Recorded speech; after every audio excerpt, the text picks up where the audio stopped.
n'asanyuka ng'ezibbiddwa ennyingi nga ze zireeteddwa mu birabo.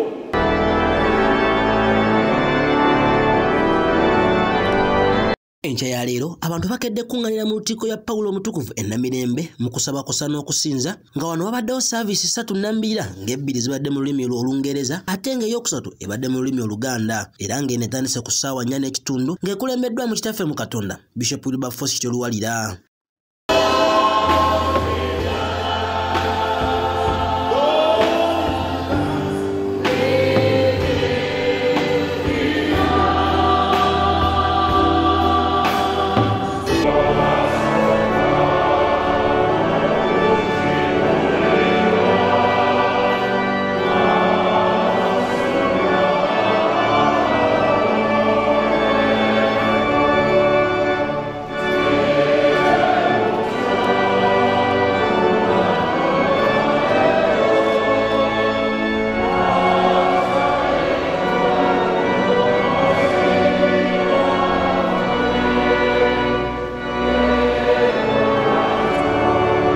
Okusaba kuno kwetabiddwamu abantu ab'enjawulo nga muno mulimu abakungu okuva mu gavumenti ya wakati kusa n'eya Buganda abaka ba paalamenti n'abantu abalala ab'enjawulo omubadde Robert Waggwansibirwa omumyuka wa Katikkiro owookubiri, Patrick Mugumbule omukubiriza w'olukiiko lwa Buganda, Apollo Nelson Makubuya ng'ono ye muwi w'amagezi wa Ssaabasajja Kabaka kussa ne Honorable Moses Kasibante MP wa Lubaga North kussa n'abantu abalala ab'enjawulo.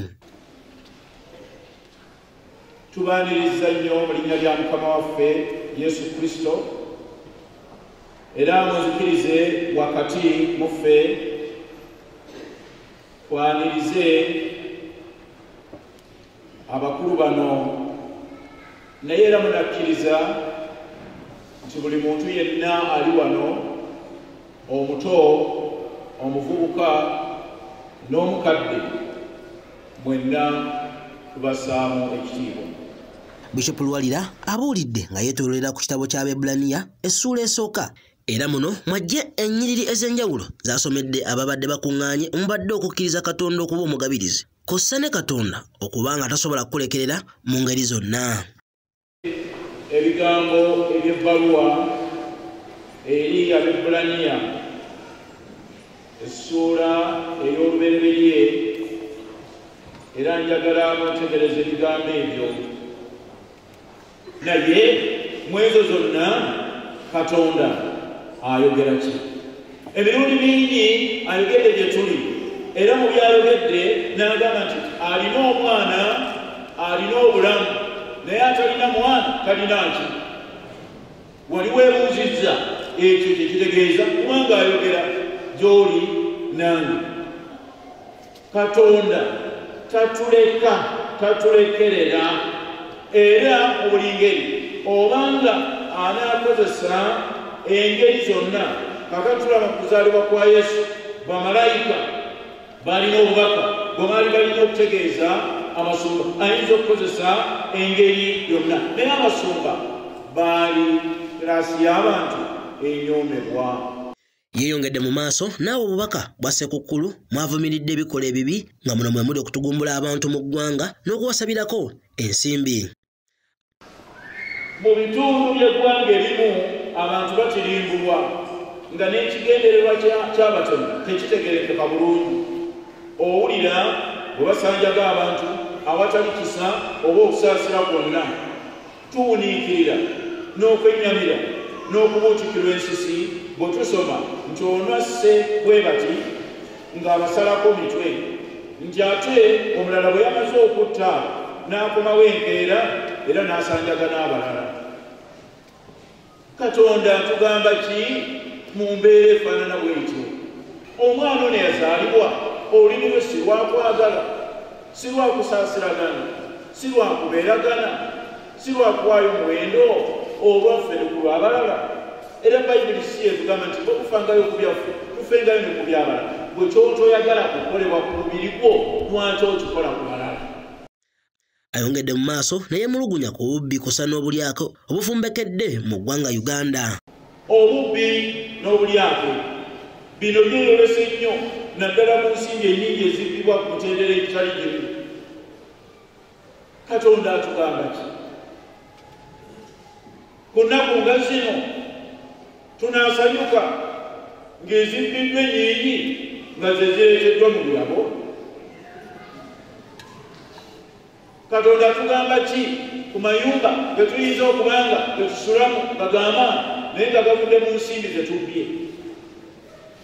Katonda atugamba ki ku ttaka lye tuyinza okuba nga tuwambye ku balala? Saagala mutegeere nti teriiyo balina, eriyo abalina ebyabo, era mbasaasira bannange abantu bwe babadoobezza nga naffe batudoobyanga ekkanisa.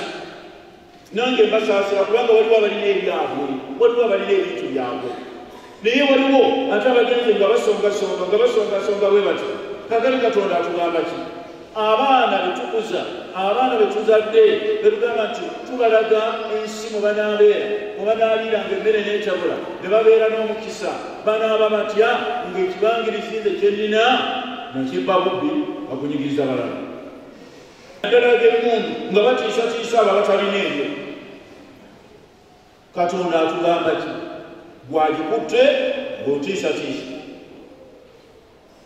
Oluusi eryewuunyisa ennyo efujja wamu nga likolebwa. Abo balowooza nti balina amaanyi, ng'oluusi n'abakubi b'eddembe we bali awo, nga nabo balinga abasobeddwa bangi. Batusabe kireme kuba nti oyo ayinza okubeera bw'atyo ng'akola bw'atyo kubanga yamaze okukwatibwako mu ngalo. Tusaasira nnyo abo bonna abakoseddwa mu ngeri ezo. Tukole ki? Yeebazizza nnyo ebitongole bya ccaaki eby'enjawulo nga muno mwe muli Mothers Union, Fathers Union ssaako n'ebirala nga bino bivuddeyo nnyo okulwanisa ensonga z'obutabanguko mu maka. Obutabanguko mu maka awamu bweyongera, naye twagala okwebaza Katonda olw'abo abavuddeyo ebibinja eby'enjawulo ate ne mu kanisa nga twebaza Mothers Union ne bannaffe aba Gideon Foundation, aba Fathers Union, aba CWF ne CMF abatukulembeddemu okuwulirira n'okutulambika mu kabi k'obutabanguko nga buva awamu ku bwavu, okunyoomagana mu maka, okulwanagana, obutali bwesigwa ate n'endwadde eya siriimu. Okusaba nga kuwedde twogeddeko n'abakristaayo abeetabye mu kusaba kuno okwa Ssekukkulu era ne babaako bye boogera eri Ssekukkulu eno. Ampoza obubaka bwange abantu mubeere nga okucakala mucakale naye mubeere n'obwegendereza, temunywa mwenge, temukuba mbeekuulo. Yesu azaaliddwa asobole okubeera nga akyali mu maka gammwe. Muleme kubeera nga Kerode eyali anoonya Yesu eyagamba abasajja Abayudaaya bali abasajja abagezigezi, yabagamba nti mugende mulabe gy'azaaliddwa nange najja ne musinza. Nyaganga nze Kiggundu Mugerwa Henry. Omwaka guno tugumazeeko gubadde mulungi, wabula nga bwekwasa Katonda. Ebisinga bye tutafunye tunaabifuna nga twekwasiza Katonda. Abantu bange bonna ne bannayuganda mwenna mbagaliza omwaka omujja mukuume emirembe.